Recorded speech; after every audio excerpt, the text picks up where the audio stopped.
Šilčiausias kampelis Arnėtų namuose – tai keramikos dirbtuvės.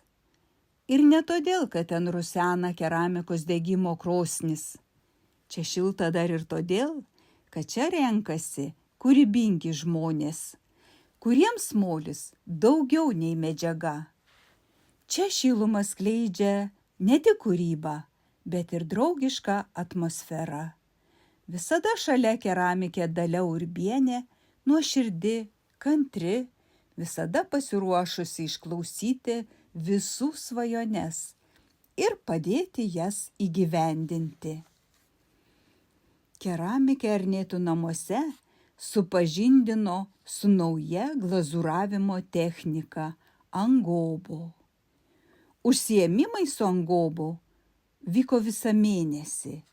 Kiekvienas turėjo savo laiką, savo tylą ir savo kūrybinę valandą su keramikė Dalia.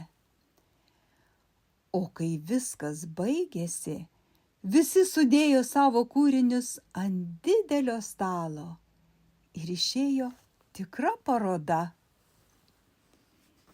Tylūs pirštų paspaudimai, formos paieškos, spalvų derinimai.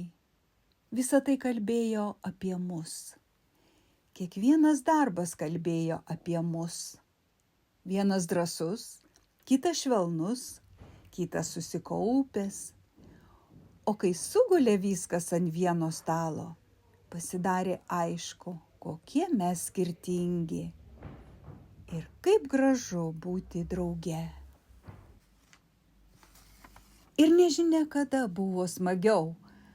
Ar tada, kai kūrėme, ar tada, kai susirinkome pasidžiaugti rezultatais. Ir kai susėdome gerti kavos iš savo rankomis sukurtų puodukų. Su didžiausiu dėkingumu išsinešėme namo savo pačių pagamintus darbus, sušilusius nuo krosnies, nuo bendrystės.